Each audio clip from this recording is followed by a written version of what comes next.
The CEO dressed as a janitor again, but this time, the new waitress knew he was hurting. The clock above the kitchen door read 11:47 p.m. The dinner rush had finally faded into silence. Only the soft hum of refrigerators and the distant clinking of dishes remained inside Hale's table, one of Seattle's most beloved family restaurants. Most of the lights had already been dimmed. Chairs rested upside down on tables.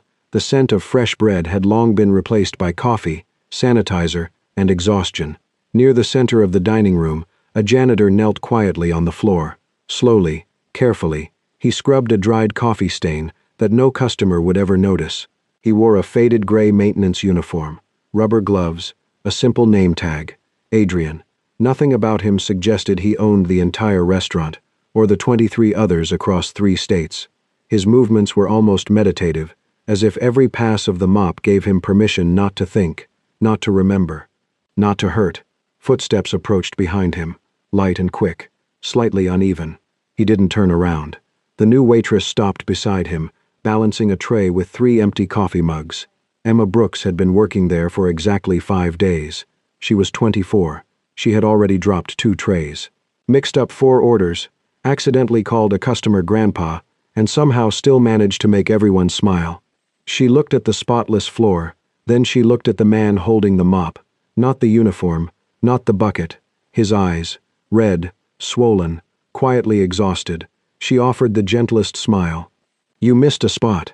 Adrian glanced up instinctively. She pointed toward his face instead of the floor. "You cleaned the coffee perfectly." Her voice softened. "But you couldn't hide that you've been crying." Everything inside him froze. For 3 months, people had asked him if quarterly profits were recovering, if expansion plans were still on schedule, if the investors were satisfied, if he was doing okay. No one had actually looked at him. No one had noticed. Until now. Adrian lowered his eyes. "I'm fine." Emma tilted her head. That's usually what people say right before they admit they're definitely not. For a brief second, the corner of his mouth almost moved. Almost. Before he simply nodded and returned to cleaning. Emma didn't push. She quietly carried her tray toward the kitchen. For reasons she couldn't explain, she suddenly felt sorry for a stranger she'd only met twice. 3 months earlier, Adrian Hale had buried the last member of his family. His father had died when Adrian was only 9. His mother, Margaret Hale, had built Hale's Table with him from a single neighborhood diner into one of the country's fastest-growing family restaurant chains. She had been his business partner, his mentor, his best friend. Cancer had taken her in less than a year. Since her funeral, every executive in the company had encouraged Adrian to take time off. Instead, he worked even longer hours. Every night, after every manager went home, Adrian changed into the same janitor uniform he had worn 20 years earlier when he was just a teenager, helping his mother close the restaurant. No one knew. Not because he wanted to test employees, because it was the only place where he still felt close to her. The smell of fresh detergent, the old mop closet, the worn-out cleaning cart. Every corner still whispered memories. Sometimes, that was enough to keep him breathing. Emma's life couldn't have been more different. She worked mornings at a neighborhood bakery, evenings at Hale's Table. Most of her paycheck disappeared into student loan payments and medical bills for her grandmother, the woman who had raised her after her parents died in a car accident years ago. She survived mostly on instant noodles, employee meals, and optimism. If optimism counted as food, it usually didn't. Still, Emma somehow laughed through almost everything, including her own disasters. Especially her own disasters. The following evening proved exactly why. She hurried out of the kitchen carrying a large basket filled with polished silverware. One customer unexpectedly stepped backward. Emma swerved. The basket slipped. Hundreds of spoons exploded across the dining room floor with a sound that made every employee turn around. Silence. Emma closed her eyes. "Oh, that's impressive," she sighed. "I think I just invented silverware confetti." A few servers laughed. One manager rubbed his forehead. Before anyone else moved, the quiet janitor was already kneeling beside her. Without a word, Adrian began gathering spoons one by one. Emma dropped beside him. "You don't have to help. I'm the one making history." He simply continued collecting them. After a moment, she smiled. "So, you new here?" Adrian paused for half a second. "You could say I'm back." She raised an eyebrow. "Back?" He nodded. Something like that. Emma tossed another spoon into the basket. Perfect. I got yelled at by a customer today. You apparently disappeared for years. She offered him her hand dramatically. I think we officially qualify to start the Society of Professional Failures. For the first time in months, a quiet laugh escaped Adrian before he could stop it. It wasn't loud, barely more than a breath, but it was real. Emma's eyes widened. There it is. What? You smile. I was starting to think your face had forgotten how. Adrian shook his head. You talk too much. I know. My grandma says I started talking before I learned how to walk. Another tiny smile. Then another. Neither of them noticed that the dining room somehow felt warmer.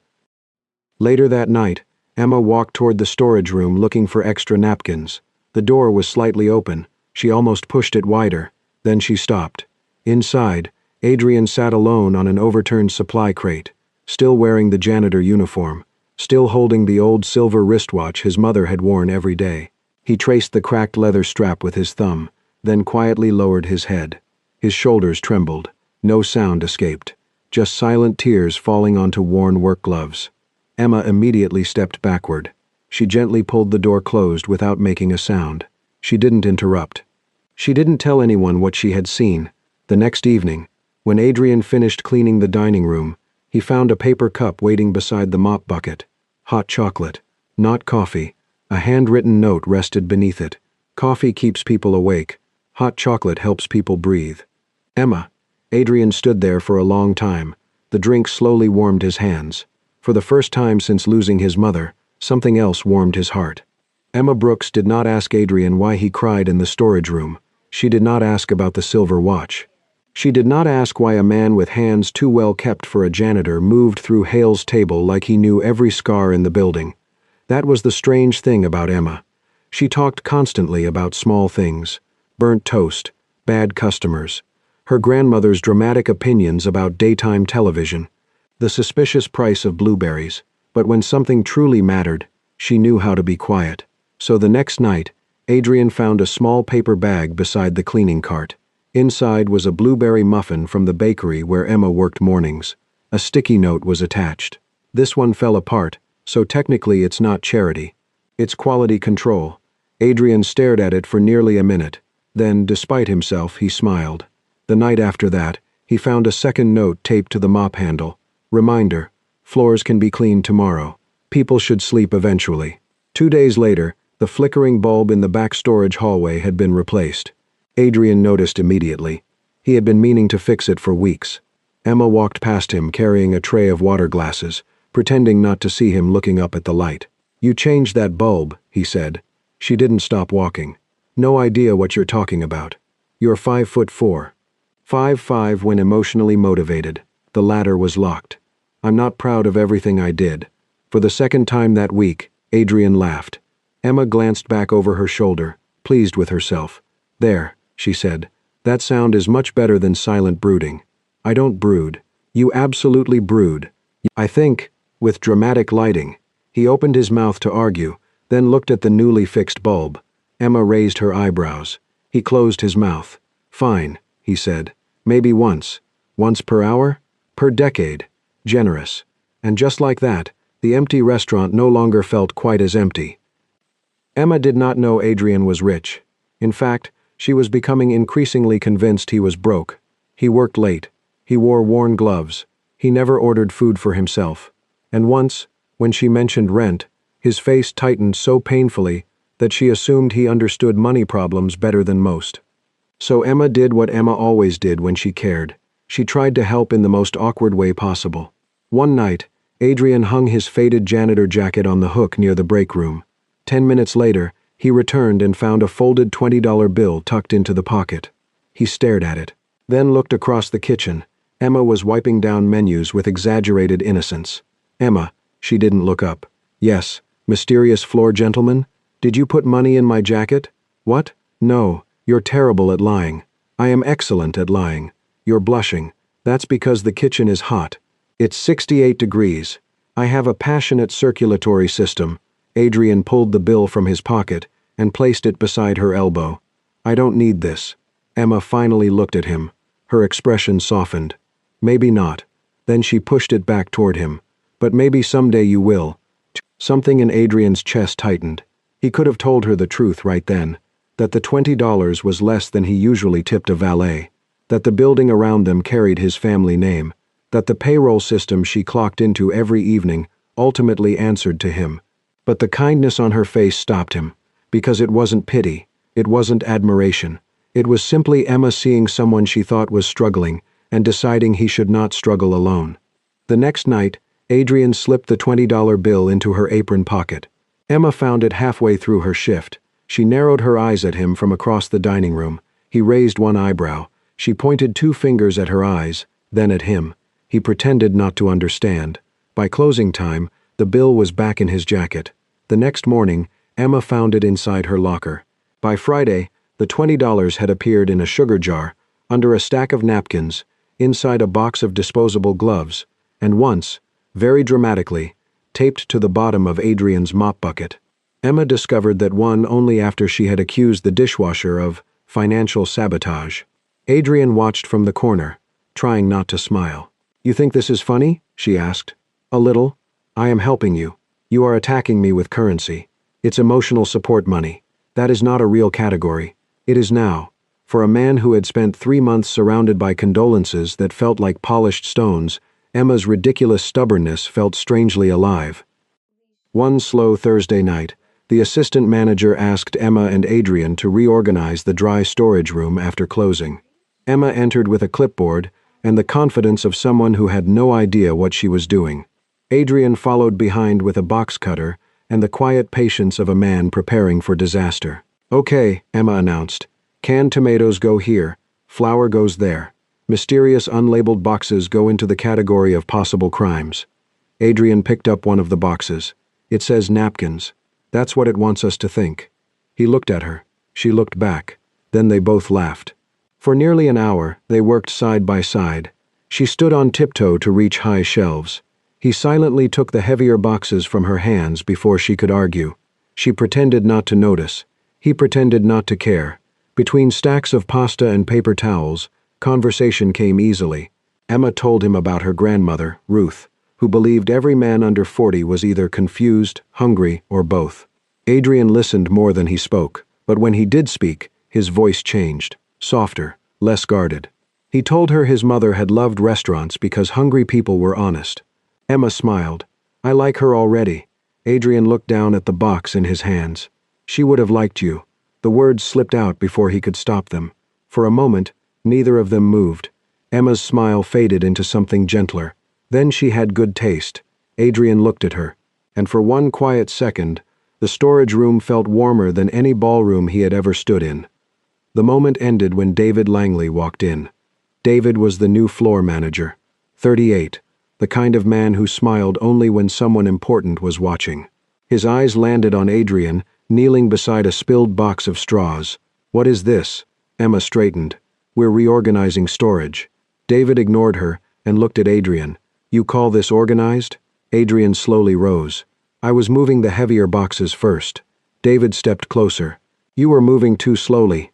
Emma's face changed. Adrian noticed immediately. The humor disappeared. David pointed toward the corner, where a small streak of dust lined the baseboard. "Clean that again." Adrian said nothing. David's voice grew louder. "I said clean it again. Are you deaf?" A few kitchen employees turned to look. Adrian lowered his eyes. The sadness that crossed his face was so quick, most people would have missed it. Emma did not. She stepped forward. "He heard you." David turned toward her. "Excuse me, I said he heard you. Everyone heard you. The dry goods heard you. The napkins are traumatized." No one laughed. David's jaw tightened. "You're new here, Miss Brooks. I suggest you learn when to stay quiet." Emma swallowed, but she did not step back. "And I suggest you learn that people clean better when they're treated like people." The room went still. David's face hardened. "Careful, waitresses are replaceable." Adrian's head lifted.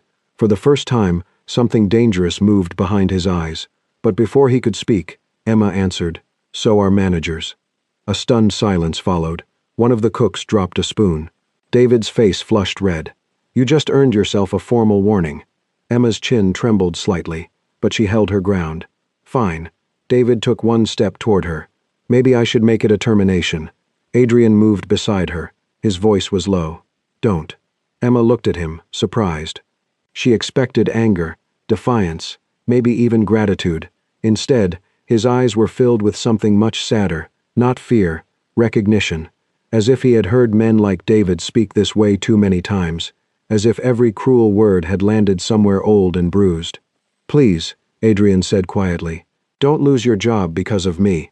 Emma looked from Adrian to David, then back again. For the first time since she met him, she wondered who this man really was, and why someone who looked so broken seemed more worried about her losing everything than about himself being humiliated.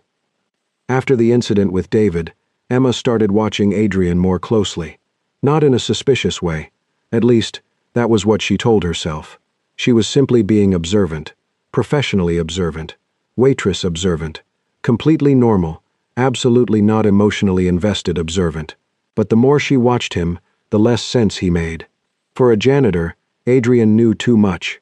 When the prep cook complained that the kitchen kept running out of basil by Friday, Adrian quietly said, "That's because the Tuesday produce order is based on last quarter's traffic, not this month's." The cook blinked. Emma blinked harder. When a server asked why the lunch menu had changed, Adrian murmured, "Lower margin items were probably moved to dinner to increase table value." Emma nearly dropped a pitcher of water, and when the new hostess forgot the seating rotation, Adrian explained the system so clearly that even the assistant manager stopped pretending not to listen. Emma cornered him later near the coffee station. "Okay," she said, folding her arms. "Confession time." Adrian looked at her. "I didn't eat your granola bar." "That was you?" "No. It was absolutely you. It was emergency food. It tasted like cardboard with ambition." Emma pointed at him. "Don't distract me. Why do you know so much about menu pricing?" Adrian wiped a counter that was already clean. "I listen. You listen to food costs. Sometimes. You explained labor scheduling yesterday. It was a slow night. You corrected the wine pairing list. It was wrong." Emma narrowed her eyes. "Adrian Hale, were you secretly a CEO in a past life?" His hand paused for half a second. Then he said dryly, "Some people used to think so." Emma laughed. "Wow, that was either a joke or the saddest sentence I've ever heard. Could be both. That's your problem. I have many. You hide serious things inside jokes." Adrian looked at her then, really looked. Emma suddenly forgot what she was going to say, because beneath his quiet humor was something she recognized. A man who had learned to make himself useful so no one would ask if he was lonely. The next afternoon, the kitchen staff prepared samples for a new dessert menu. Emma decided Adrian needed cultural development, which, according to her, meant tasting 7 different puddings while wearing a ridiculous apron. The apron was pink, with cartoon cats, wearing tiny chef hats. Adrian stared at it as if it were a legal threat. "No." Emma held it up. "Yes. I clean floors. And today, sir, you clean your soul. My soul does not need cats. Everyone's soul needs cats." The pastry chef, Maria, laughed from the prep table. "Come on, Adrian. Be brave." Adrian looked around. 4 cooks, 2 servers, 1 dishwasher, all watching. Emma smiled sweetly. "Are you afraid of kittens?" "I'm afraid of becoming whatever this is. That's growth." Before he could escape, Emma stepped behind him and tied the apron around his waist. The kitchen erupted.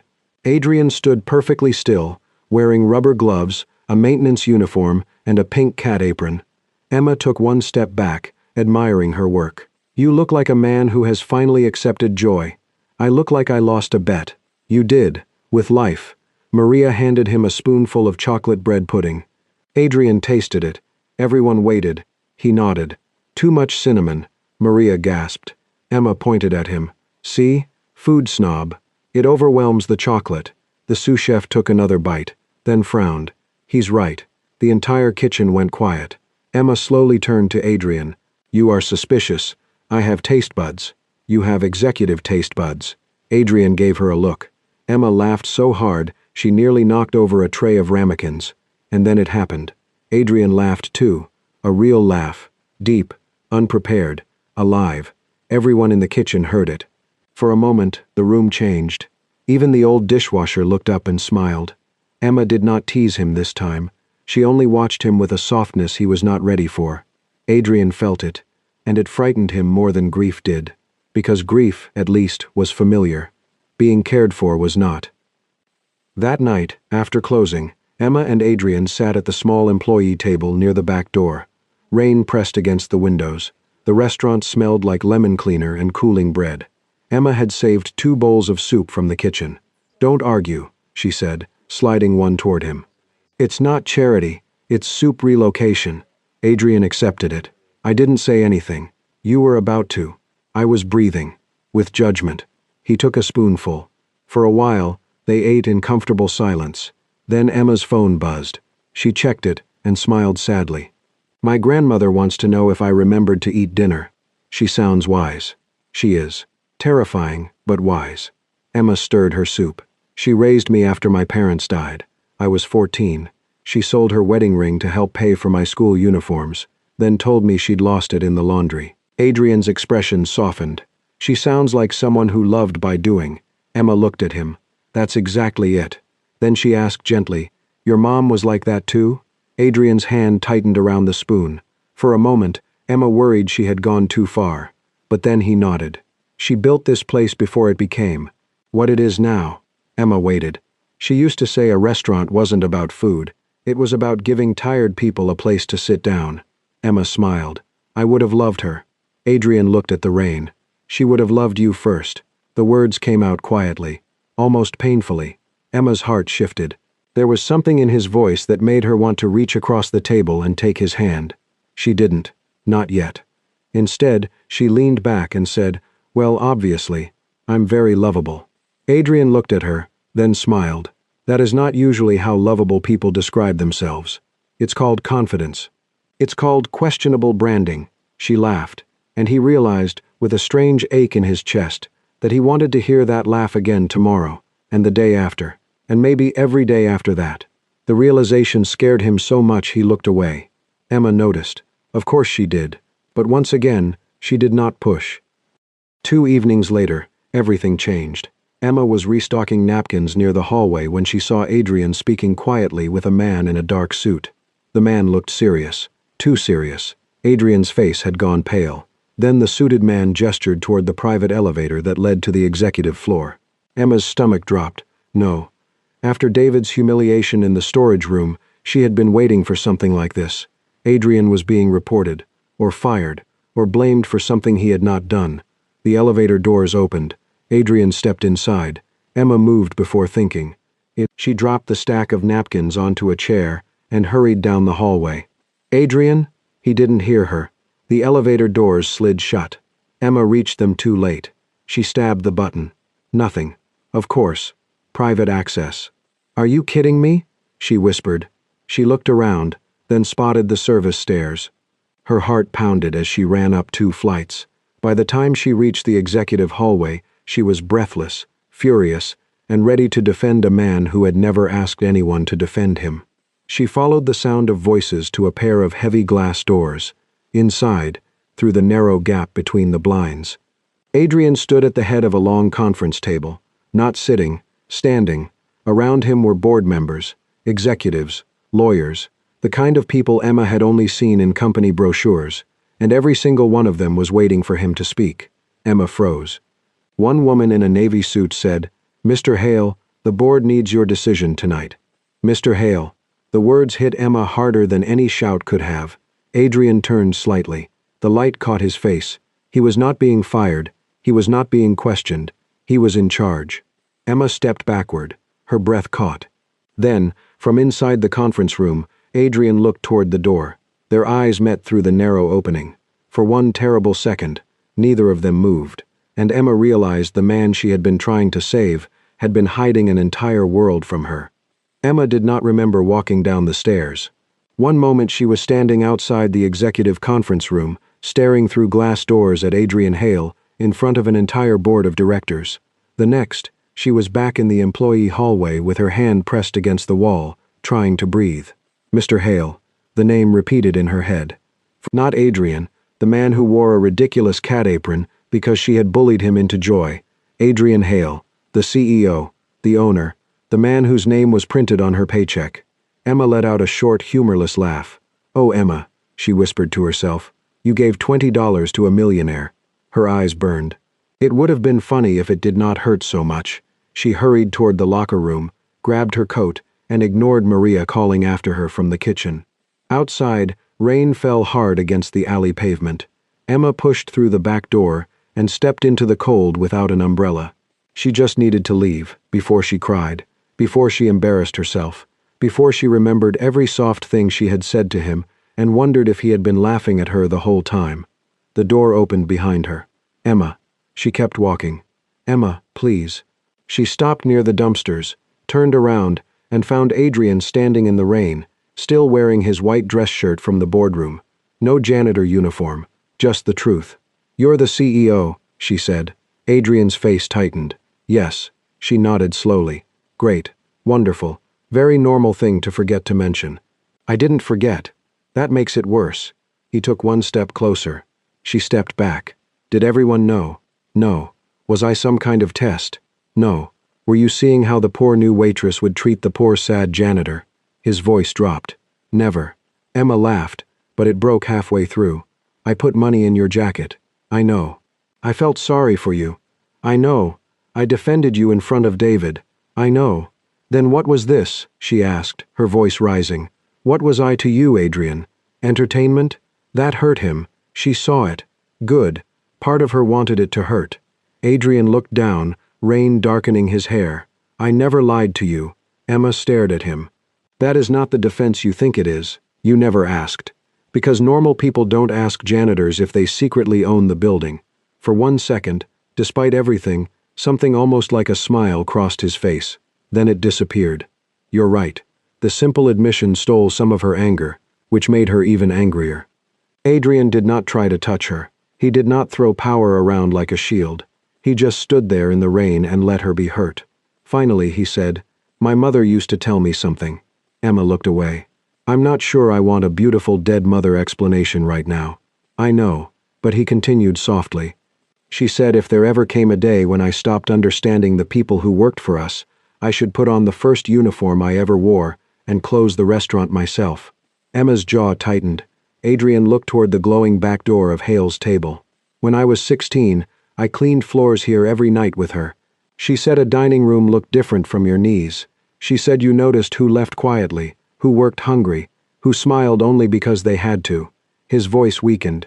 "After she died, I couldn't sit in my office. Everyone wanted decisions, speeches, numbers, confidence." He swallowed. "But down here, in that uniform, I could remember her." Emma's anger softened against her will. He looked back at her. "I didn't come back to test anyone." "Then why didn't you tell me?" "Because you looked at me like I was just a person." The rain filled the silence between them. Adrian's eyes were red again, just like the first night. "And I needed to be just a person for a while." Emma's heart ached. That was the worst part. She believed him, but believing him did not erase the humiliation. It did not erase the fact that she had shared pieces of her life with a man who had kept the largest part of his hidden. "I need to go home," she said. Adrian nodded. "I'll call you a car." "No." The word came out too quickly, too sharp. She softened it only a little. "I can get myself home."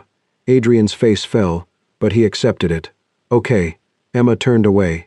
This time, he did not follow. For the next 2 days, Emma worked like someone trying not to feel. She smiled at customers. She refilled water glasses. She dropped only one fork, which Maria called significant emotional progress. But Adrian was everywhere. Not physically.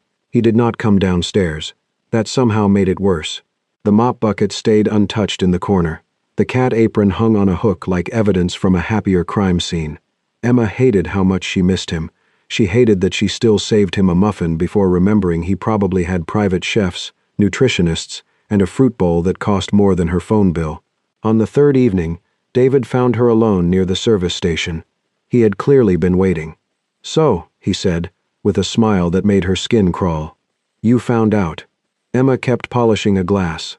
"I'm working. You should be grateful, you know." She looked at him. "For what?" "That Mr. Hale amused himself with you instead of firing you." The glass froze in her hand. David leaned against the counter. "Don't look so offended. You're a waitress, Emma. A charming one, maybe, but still a waitress." Her fingers tightened around the towel. "He's grieving. You were convenient." Soft voice, big eyes, Sad little backstory. Emma's throat closed. Stop. David lowered his voice. Men like Adrian Hale don't build lives with girls like you. They recover. They move on. They marry someone appropriate. Every word landed exactly where he wanted it to. In her doubt. In the part of her that had always feared being someone people passed through on their way to better things. David straightened his tie. My advice? Leave before people start laughing. Emma said nothing, because if she opened her mouth, she might cry, and she would not give David that. That night, after her shift, she stood in front of her locker for a long time. Then she took off her name tag. Emma Brooks. 5 days ago, it had felt like a fresh start. Now it felt like a warning label. Maria walked in and saw the resignation note in Emma's hand. No, Maria said immediately. Emma forced a smile. It's better this way. For who? For everyone. That is what people say when they're about to do something stupid and noble. Emma laughed softly, then wiped her cheek. I can't stay and become a rumor. You're not a rumor. I will be. Maria's face softened. Emma folded the resignation note and placed it on the manager's desk. No dramatic goodbye, no final speech, just a quiet exit through the back door. The same door where Adrian had once stood in the rain and told her the truth too late. Upstairs, in the executive office, Adrian found out 20 minutes later. He stared at the resignation note. Read it once, then again. There were only 2 sentences. Thank you for the opportunity. Please don't make this harder than it has to be. Adrian sat down slowly. For the first time since his mother died, the restaurant did not feel like a memory. It felt empty. After Emma left, Hale's table did not fall apart. That would have been easier. The kitchen still opened on time. Servers still smiled at customers. Reservations were still full. Plates still left the pass hot and beautiful. From the outside, nothing had changed. But Adrian noticed everything. No muffin beside the cleaning cart. No ridiculous warnings taped to the coffee machine. No voice in the storage room accusing the napkins of hiding criminal evidence. The restaurant had always carried the memory of his mother. Now it carried the absence of Emma too. And somehow, that felt even harder to walk through. For 3 nights, Adrian did not put on the janitor uniform. He stayed upstairs in his office, surrounded by glass, numbers, and silence. He told himself it was better, cleaner, more appropriate. But every time he looked down through the office window at the dining room below, he realized the truth. He had not returned to the night shift because of the uniform. He had returned because of grief. But he had stayed because of Emma, not because she needed him, because she had seen him on the floor with a mop and never once made him feel small. On the 4th morning, Adrian found Emma's address in her employee file. Then he closed the file immediately. No, he muttered to himself, that is creepy.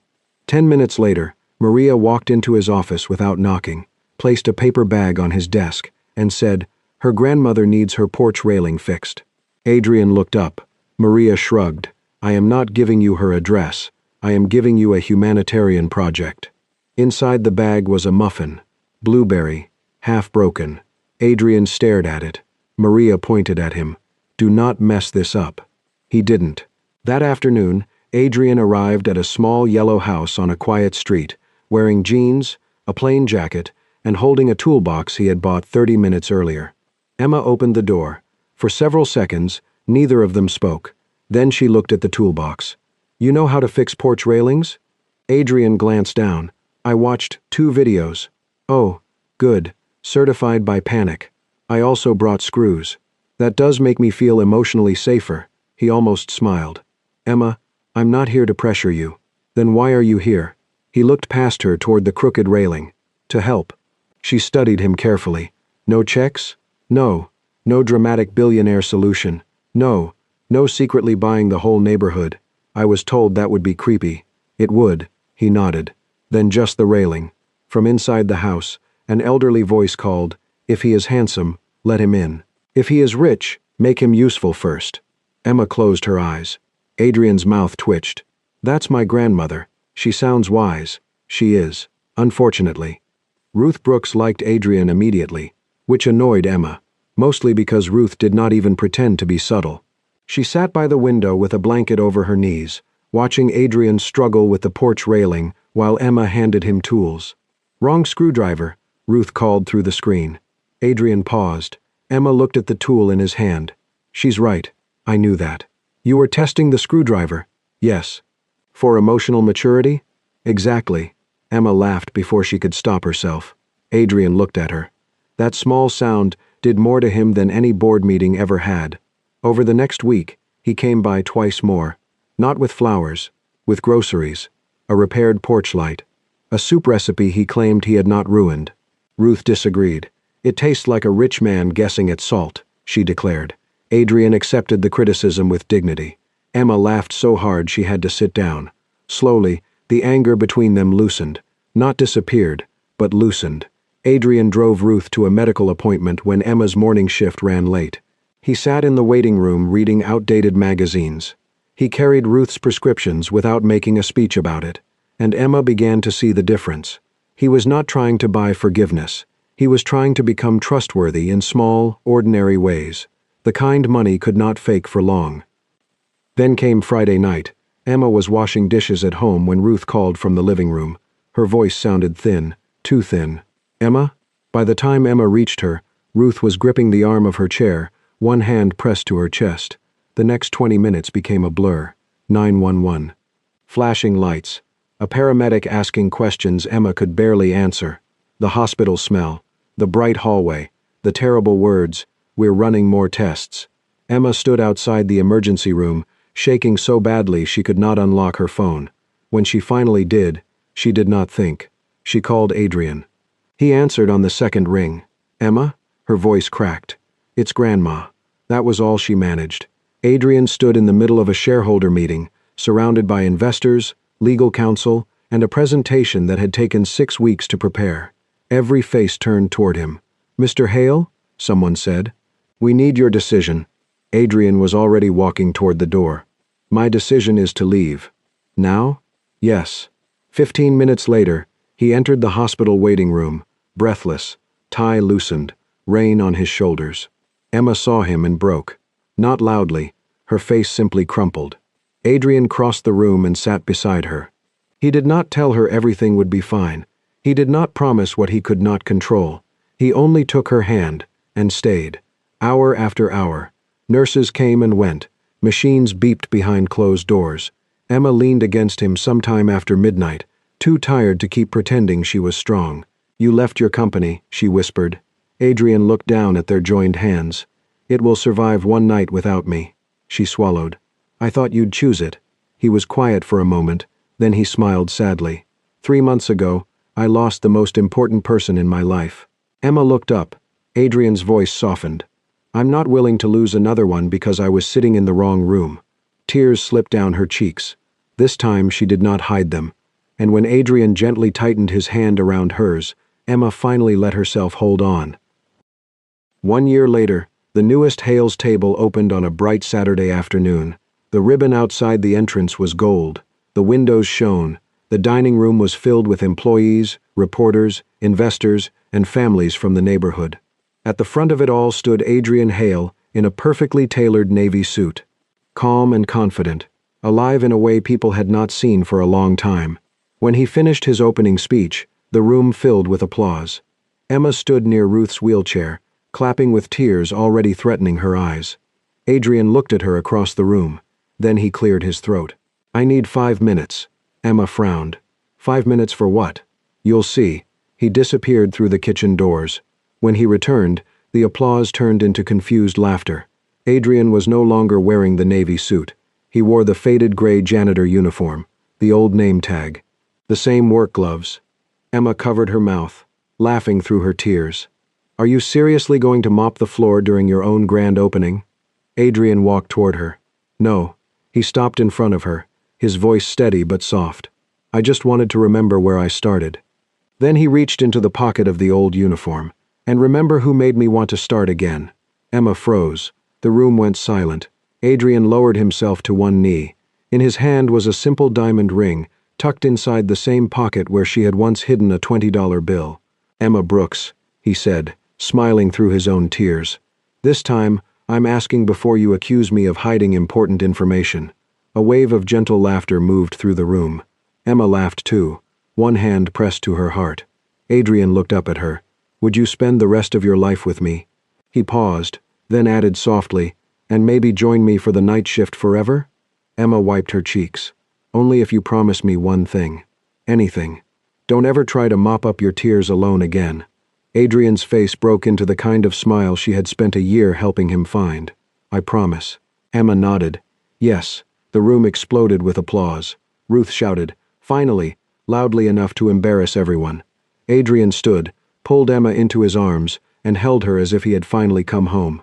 Later, after the guests had left, and the music had faded, Adrian and Emma changed into uniforms together.